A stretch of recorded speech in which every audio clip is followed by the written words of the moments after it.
Hello everyone and welcome to Instinctive Awareness. I hope you are having a great day. Today we are going to talk about Hisoka Morow. But before that I would like to introduce myself. I am Awareness and I am going to be your host for today. Like every other character in the Hunter x Hunter universe, I can also use Nen and I am pretty proficient at that. I identify as a conjurer and I can conjure up an entire comment section where I urge all of you to leave your absolutely honest thoughts on this video as well as any rebuttals to the discussions that I will be making. But with that out of the way, let us get to the video. Hisoka Morow is without a doubt one of the most interesting characters in the Hunter x Hunter universe.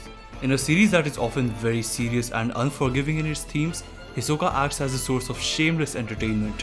Whenever he is on screen, you know for a fact that he is going to deliver some fun moments at the very least. The fact that he literally finds sexual pleasure in fighting strong opponents only adds to his unpredictable yet insanely fun nature.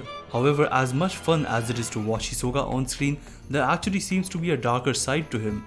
A side that is so adamant on preserving certain beliefs that it can make him go to absurd limits. But before we get into the main context of this video, I want you all to make sure of one thing. I want you all to treat Hisoka like a force of nature.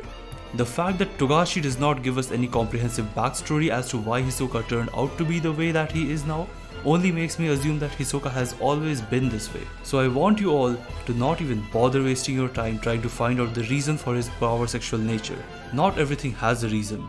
Water is wet, lava is hot, and Hisoka is Hisoka. That's just how it is. What I do want to get into, however, is Hisoka's undeniably strange behavior after his resurrection.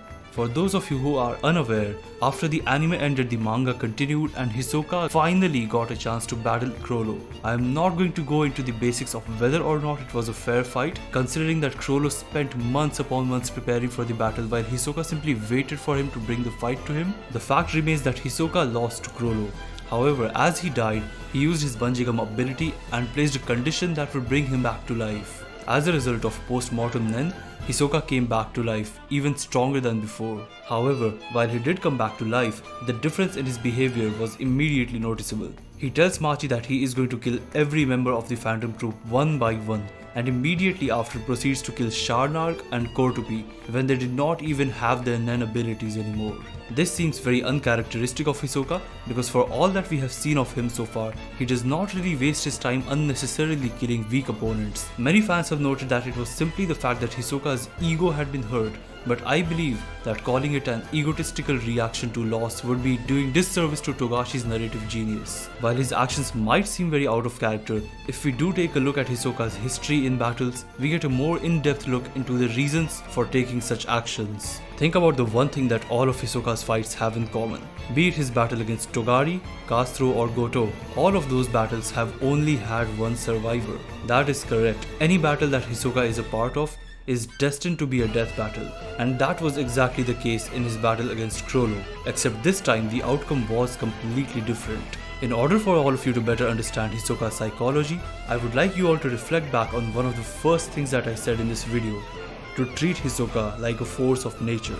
Imagine this, there is a forest and there is a tiger who lives in the forest. For the longest time, the tiger has remained undefeated and has reigned supreme. He has hunted down any animal who he set his eyes upon. He truly believes that he is the apex predator. Now, on one of these occasions, this tiger encounters humans. He confidently begins to advance towards them in hopes of hunting them down like he has always hunted any other species that has come across him. Before he can even know it, a sharp noise pierces the air. The next thing he knows, he feels a sense of something warm and liquid on his skin. The warm liquid begins to drip down, and it is red in color. The tiger realizes that he has been attacked and runs deep into the woods to protect his life. But as he is running, the realization of the situation actually dawns upon him. He realizes that all his life, all his beliefs and all his pride of being the apex predator was a lie. And no matter how much he tries to convince himself otherwise, there are predators who can indeed hunt him down. At this particular moment, the tiger is experiencing a sense of shock because his belief system has been destroyed. Now, I want you to take this particular sense of shock that the tiger is currently experiencing and put it into a more human perspective. Imagine you have grown up in a small village, disconnected from the outside world. Your friends and family have instilled certain images of the outside world inside your mind. You have heard that the world outside your village is beautiful and full of opportunities, and that all dreams can be fulfilled. These values and beliefs have been imbibed into you. These are what form the crux of your ideology as a person. Now imagine moving out of your village. You go into the outside world and it turns out to be nothing like what you expected. You learn that the world is cruel, fast, and unforgiving. You learn that there is no such thing as equal opportunity and that human bias is what actually drives the world. Your expectations have been completely shattered. Everything that you grew up with, your beliefs, your understanding of this world has been snatched away from you. Something like this will without a doubt send a person into a major social and cultural shock.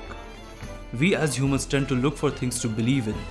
Some people believe in God while others believe in science. But at the end of the day, we all need something to believe in. We see life as a vast ocean and these beliefs act as our lighthouse. They act as our guiding star, and when this guiding star is taken away from us, we as humans can go to the depths of hell to hold on to them.